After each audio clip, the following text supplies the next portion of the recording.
So the 2013 charts of Google's most popular searches in Australia are just in, with the top Google search at number 1 being "What is twerking?", shortly followed by "Who is God?".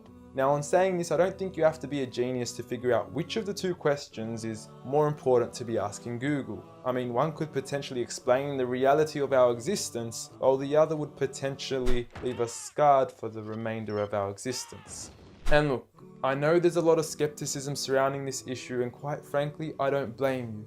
I mean, the meaning of God has been thrown around so often we forgot what it means. From some Zeus-like man in the sky with a big beard, to Thor, to a half-animal, half-human creature, to Kanye West shamelessly producing a track titled "I Am God" on his album Yeezus, to Eminem then self-proclaiming himself as the rap god, a new brand of clothing titled "I Am God", and who could forget Justin Bieber and his Believers. You affectionately refer to your fans as beaners.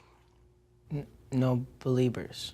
And now I understand that most of this may be exaggerated, and many of these examples are mere semantics and plays on words that are probably being taken out of context, as let's face it, nobody actually believes in Bieber, and I highly doubt that Kanye West considers himself a god.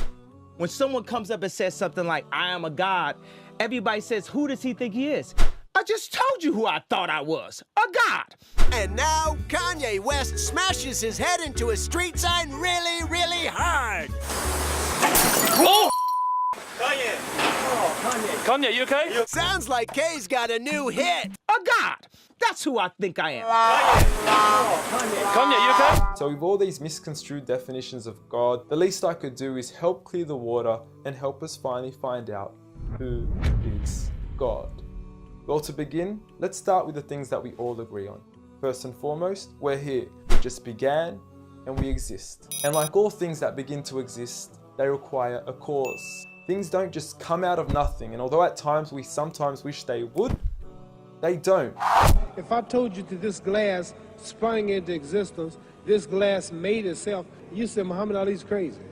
So in saying that, knowing the cause of us is crucial to understanding who God is. Although we are able to explain that we did have a beginning, as many leading cosmologists have affirmed, we are still left unanswered as to what was the cause of our beginning. And before you lash out saying, "Oh, but we can't see what happened before we began," or "you can't prove there was a creator," we say quite openly, neither can you disprove a creator. And by observing the reality of our world and our existence, its order, its structure, and the systems, I see no reason not to believe in a creator. But then one may ask, where did this creator come from? What was the cause of him? And it will go on forever and ever, which would most probably lead to us never have ever been created. So for God to exist, he must exist without a beginning, therefore not requiring a cause, making him eternal. He should also be transcendent from his creation and not bound by any of the realms he had created, whether it is time, space, or matter. For instance, when Steve Jobs makes an iPhone, he doesn't become the iPhone, he is separate. And of course, we could also argue that he is one. This makes the most sense, and it would also avoid any potential conflict between two disputing all-powerful gods with conflicting interests. But we still don't know which God is he. Are you Zeus? Are you Thor? Are you Yahweh? Well, if you agree with everything I've said up until now, you will realize that each of these gods don't fit into our established criteria of who God is. They are all created beings, they are not eternal, they have not created anything, they are dependent, and they require sleep, rest, oxygen, and food. So who is the one and only true God?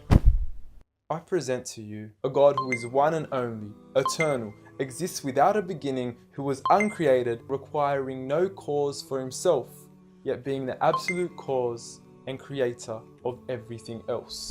Allah.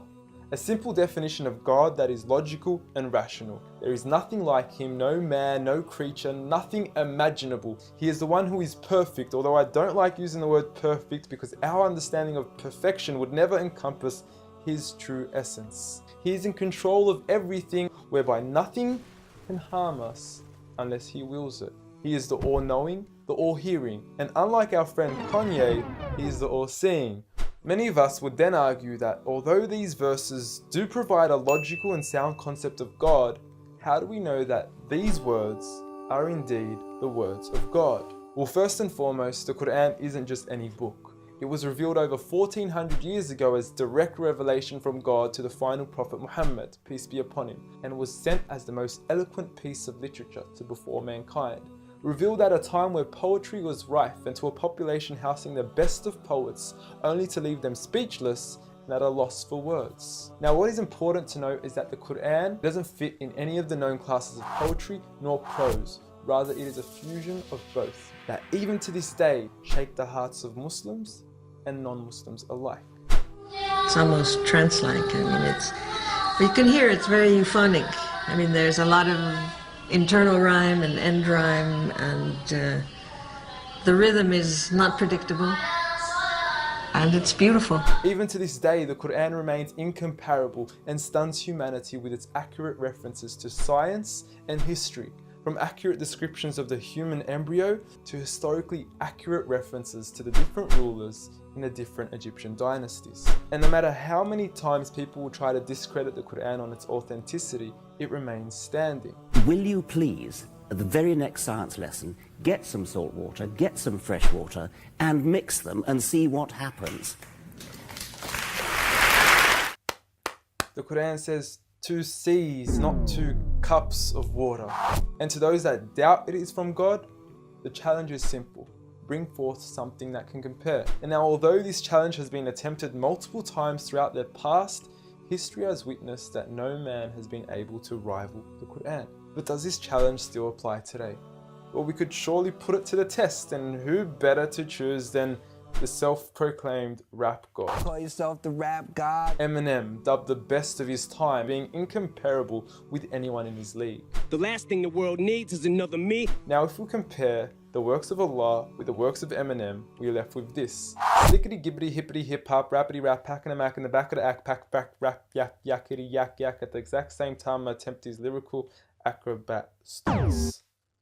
Look, content-wise, I don't know. However, we can't deny that lyrically he is impressive. He has rhythm, rhyme, style, alliteration, and assonance. A short video online even indicates that in one of his songs he almost made every second to third word rhyme. But how does he compare with the Quran's smallest chapter of 3 verses, Surah Al-Kawthar?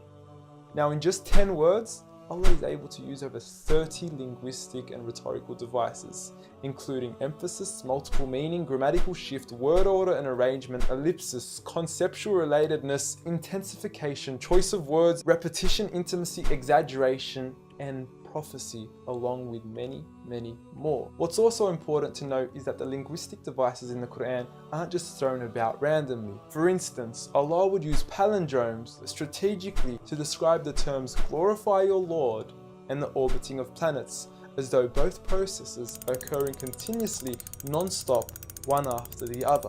The shortest chapter in the Quran also contains a rhetorical device that no one can compete against nor replicate: prophecy. At the end of the first verse, Allah promises Muhammad, peace be upon him, that he would be given abundant good at a time when he was at one of the lowest points of his life, with a small amount of followers and low social status. He had even just lost his son, and his enemies were taunting him with cut-off lineage and progeny, yet Allah was promising him abundant good at this time. Such was the prophecy of the Quran, and we certainly indeed see its fulfillment today. With the Quran being the most recited, memorized and practiced book across the entire world, with over 1.6 billion followers today from all walks of life.